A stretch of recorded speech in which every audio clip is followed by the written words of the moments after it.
And there would be no end to this disrespect and discord. It should never, and so it was just like a big deal. I mean, he's the king, and she didn't want to come. Now, I read something where it said she might have been pregnant, or she just didn't want to go parade out in front of a bunch of drunk men, which is probably true. You know how they treated women back in that day?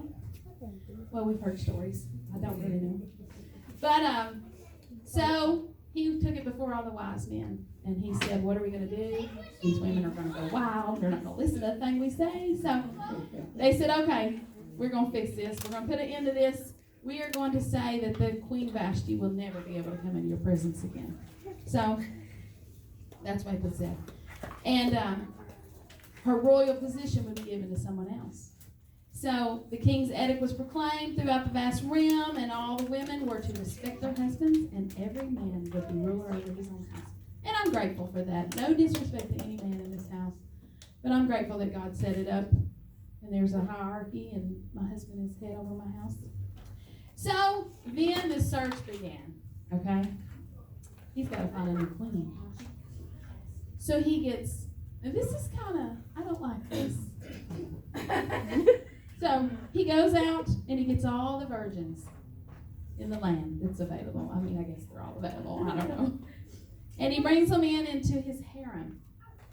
And they were placed in the care of Haggai, the king's eunuch, and were given beauty treatments. And I think that's kind of cool, actually. Like they did oils and myrrh and all kinds of stuff to have it smell better for the king. All right. So the one that pleased the king, when the time was come to go before him, would now be the new queen. So there was Mordecai, and he was the Jew that was in exile, and Hadassah. And actually Hadassah or Esther's mother and father had died, so Mordecai had raised her. And she was a lovely figure and was beautiful. So she was taken and put into the harem, into the care of Haggai, and she pleased him and won his favor. So she was assigned 7 female attendants, and then she completed the 12 months of beauty treatments. So anything that she wanted was given to her to take to the king. So they would take things into the king if it was their turn to go in before the king. So Haman suggested that she take some, and she ended up taking it. So when the time came, she took what Haggai suggested, and Esther won the favor of everybody that saw her. She must have been like knockout, gorgeous. So the king was attracted to her now more than any of the other women. So she won his favor, and he put a crown on her head and made her queen. And this was the time of the day. This was talking about we will ride when Jesus comes. He has a scepter in his hand. The king had a scepter, and if you wasn't just allowed to go before the king. You had to have. There's a whole process to go before the king. But if you did go before the king and he extended his scepter to you, then you were okay. Otherwise, it would mean sure death. So it was a really rough time, I'm pretty sure. So Esther kept her background, though, as a Jew. She kept it secret. Mordecai had advised her not to say anything. Her cousin Mordecai, not to say anything. It's a secret. So Mordecai one time was out at the king's gate, and he heard 2 men over talking, and they wanted to assassinate the king. So Mordecai told Esther, and then Esther told the king that he was about to get assassinated. So back in the day, too, when they had kings, they wrote stuff down in annals or whatever, and it's a record of the king's lives. So there was this issue that someone was going to assassinate him. So nothing was ever done. So then later in the story, King Xerxes honored a guy named Haman and gave him a seat of honor. And all the officials knelt to him, but except for Mordecai. Mordecai would not kneel. He would not bend a knee. He would not do it. So this angered Haman, and he wanted to kill him. But not only did he want to kill Haman, he wanted to kill, Mordecai, he wanted to kill all the Jews. Because they were in this place, they were not respecting, they were not bowing down. So Haman went and told the king about it. He says, there's this group of people that's been dispersed throughout this province, and they separated themselves. And They don't obey the king's laws. We can't tolerate them. They must be destroyed. So let a decree be issued to destroy them. And if so, he even offered the king to give him some treasury, to put in his royal treasure. So of 10,000 talents of silver. That's what he offered to kill all the Jews. So the king took his signet ring, gave it to Haman, and said, "Do as you please." So all the dispatchers were sent out to destroy and annihilate all the Jews. Young and old, women and children, they didn't care. And this was in the 13th day of the 12th month of Adar, I think is how you say it, and to plunder all their goods. So there was a mission to kill the Jews, just like there's been a mission to kill them ever since, forever. Mm-hmm. It's just like, and it's still ongoing. Everybody is out to kill God's chosen people. But God has his hand on them. So there was great mourning among the Jews, and they fasted, and they wept and wailed, and they lay in sackcloth and ashes. So that's what they did the time of the day. That time of day, they would put on sackcloth, and they would sit out in piles of ashes and just humble themselves and fast and just seek God and ask Him to deliver them. So Enoch's attendants. Just a second. So she didn't know what was troubling Mordecai. She wanted to know what's troubling Mordecai. So she sent somebody to find out. He sent back a copy of the decree that the king had issued and instructed her to go into the king's presence and beg for mercy and plead with him for her people. So like I said, you can't just go into the king's presence. And she says, okay. She says, and I'm going to go to Esther 4, 12 through 14. I want to read that part. Okay, if you want to turn it around. So, Mordecai told them to answer Esther, "Do not think in your heart that you will escape the king's palace any more than any of the other Jews." So he's really trying to get her to go into the presence of the king and do this. Because not only will all the Jews die, she will die too. For if you remain completely silent at this time, relief and deliverance will arise for the Jews from another place, but you and your father's house will perish. Yet, who knows whether you have come to the kingdom for such a time as this? So that's what I titled my message, For Such a Time as This. We are all born into this earth and into this world for such a time as this. We have a high calling. Everybody that's in here has a high calling on your life, and you have to choose whether you're going to accept that calling or you're going to run from that calling. And so she was in such a position for such a time as this. Her whole people, the whole nation was fixing to get annihilated. They were already in exile. They had already lost their home. So, Esther instructed them, okay, she said, I'll go, but do not drink or eat anything for 3 days and 3 nights. And then when this is done, I'll go to the king. And even though it's against the law, if I perish, I perish. So she's willing to risk her life to go before the king. So on the 3rd day, Esther put on her royal robes and went to the king and into the inner court of the palace. And the king was sitting on his royal throne, and when he saw Esther, he was pleased, and he held out his golden scepter. And he asked her what her request was. Even up to half the kingdom, he was willing to give her. She had a lot of power. I think she was hot. So, he was going to give her up to half the kingdom. So, she says, let the king, together with Haman, come today to a banquet that I prepared. So she goes, she uses her wisdom, and she goes and prepares this banquet. And then, so they had the banquet. Haman and the king came. Haman was his right-hand man. He was second in. So, he says, what is it that you request? And she says, well, she wants to have another banquet for him to come again, and then she'd make her request known. So Haman left, and then he saw Mordecai out in the city streets, out by the king's gate. And he's filled with rage because he neither rose nor showed fear in his presence. Now, I think Haman was he must have been pretty evil, but this man Mordecai really got under his skin.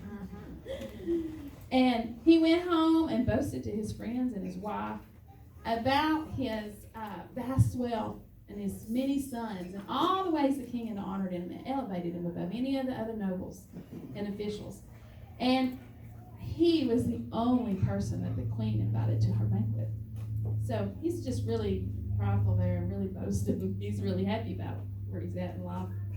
So he's going to go again, and he says, but all that gives me no satisfaction. That Jew Mordecai is sitting at the king's gates, and he's just really irking him. So him and his wife and his friends told him to set up a pole reaching 50 cubits, and then to have Mordecai impaled on it. And then go to the banquet and enjoy yourself and delight in it. And so that's what he did. He went up, put up this pole to impale Mordecai, and he's going to go party. Probably wasn't the same kind of party, but he's going to this banquet. So that night the king could not sleep. So I think sometimes, when we might be lying in bed at home and we can't sleep, like there's something maybe we need to be seeking after and trying to find out what's going on and seeking God. But this night the king couldn't sleep. I'm sure God put that on him. So he went and got his book of Chronicles and he started to read it or had it read to him. It was the record of his reign. And he saw where Mordecai had exposed his assassins, and he asked them, what honor and recognition has been given to Mordecai? And they answered, nothing. Nothing was ever done. Well, at that time, here comes Haman. And he came to speak with the king about all of his plans. So the king brought him in and said, what should be done for a man the king delights to honor? So Haman says, have him bring a royal robe that the king has worn, and have a horse that the king has ridden be brought. And then lead him through the city streets, proclaiming, this is what is done for the man the king delights to honor. So Haman thought it was for himself in his boastful ways and in his pride. So he thought he was going to get to pomp through town on a horse and royal robe. So the king Xerxes says, go do this for Mordecai. So Haman did. Now, I think that was kind of like a slap in Haman's face. So here goes Haman leading Mordecai through the streets. So I think that's kind of what God might do sometimes to our enemy. I mean, here I am. I was a barren woman. But now my beautiful children who are going to be godly and further the kingdom of God, it's just a slap to my enemy's face. Just saying. Amen. So Haman rushed home in grief and told everyone what happened. And the king's eunuch called and took Haman to the banquet Esther had prepared. So she'd had this banquet and said, come back again tomorrow. We'll have another banquet. And I'll tell you mine. I think she did that 3 times. So Esther 7, 3 through 6. I'm going to read that too. So then the Queen Esther, okay, so they're at the banquet. He says, this is on up actually in verse 2. What is your petition, Queen Esther? It should be granted. And what is your request? Up to half the kingdom. It shall be done. So then the Queen Esther answered and said, if I have found favor in your sight, O king, and if it pleases the king, let my life be given me at my petition, and my people at my request. For we have been sold, my people and I, to be destroyed, to be killed, and to be annihilated. Had we been sold as male and female slaves, I would have held my tongue, although the enemy could never compensate for the kings. So the king answered and said to Queen Esther, who is he and where is he, and who would dare presume in his heart to do such a thing? And Esther said, the adversary and enemy is this wicked Haman. So she brought all his wickedness to light right before the kings. So the king was terrified. He runs out into his garden, and Haman stays up trying to beg the queen for, don't kill me, I want to live. So then the king comes back in after his anger had subsided a little, and there was Haman fallen on the couch where Queen Esther was laying. And he says, even now do you, even molest the queen while she is with me? So she took him out and had him impaled on the pole that was designed for Mordecai. So pride comes before a fall. Oh, And yeah. Haman was very prideful when Haman fell. So Haman's estate, his whole estate, was given to Queen Esther. And Esther told the king how him and her Mordecai was related. And he took the signet ring that was Haman's. And the signet ring meant a lot back then. And I was thinking about this last night, and I think the signet ring, when you held that, you had power. You had power that the king would honor, whatever it was you were to do. God, I think through his son Jesus, kind of gave us a bit of a signet ring. And we have power. Yes. So I think that's a symbol there, and it's kind of cool. So he gave the signet ring to Haman and exalted him to the same position. To Mordecai. So Esther pleaded with the king to put an end to the evil plans of Haman. So in Esther 8, 5 through 6, I want to read that too. Again, like he extended his golden scepter to her, and she said, if it pleases the king, and if I have found favor in your sight, and the thing seems right to the king, and I'm pleasing in his eyes, let it be written to revoke the letters devised by Haman, in which he wrote to annihilate the Jews, who are all the king's provinces. For how can I endure to see evil that would come to my people, or how can I endure to see the destruction of my countrymen? So he revoked all of the edict that Haman had written, and he actually turned it around for the good of the Jews. He told them to go out and strike down any of their enemies with the sword, and killing and destroying them, and to take their plunder. But they never took the plunder. They would kill them, but they never took the plunder. Then they had Haman's 10 sons. He had 10 sons. So that meant he was very wealthy back then if you had lots of sons. They were all impaled because of the pride and the stuff that Haman had. So Mordecai recorded these events to celebrate annually the 14th and 15th of Adar, which is Purim, what we know as Purim now. And it's actually celebrated back in April this year. I Googled it to find out when it was. Let me see. I think it was April the 4th. No, it was March the 9th and 10th of this year. So that's what they were celebrating. The Jews celebrate Purim, when God brought all their people, saved them from annihilation. So that's all I have. I want to say this to every woman that's listening to the sound of my voice. It doesn't matter if you're a mother or grandmother or daughter, granddaughter, or a widow, you're married. You were made for such a time as this. No matter where you're at in your walk in life, you were made for such a time as this. Right. We have such a great calling on us as mothers to teach our children in the way that they'll go. And if we do, they won't turn from it. They won't come back to it. Amen. We were made for such a time as this. And I know Haley's a young mother, and I'm not a young mother, but I have young children. But sometimes it gets hard. And sometimes you think you're going to lose it. But you were made for such a time as this, and God put them in your care. And you have to answer to God for what you instill into your children and how you behave in front of them. Amen. So, no matter how least or great you feel, God has a plan and a purpose for your life. There's Jeremiah 29:11. His plans are good for you, not harm. He plans good for you. And if God brings you to it, He'll bring you through it. And it doesn't matter what the enemy means for evil, too. For all y'all that might be going through something, it doesn't matter what the enemy means for evil. God will turn it into good. And then I will lift up my eyes into the hills. Where does my help come from? My help comes from the Lord, the maker of heaven and earth. So happy Mother's Day to all you mothers. I love you. We love you too. Thank you. God bless you in the name of Jesus. Oh, I got a video play. I'm sorry. I'm sorry, turn off the lights. This is kind of long, and I want to apologize to begin with. But it's also about some mothers that are in the Bible and some women, some godly women, so it's really good. Some of y'all might have already seen it. Missy, can you put that on? or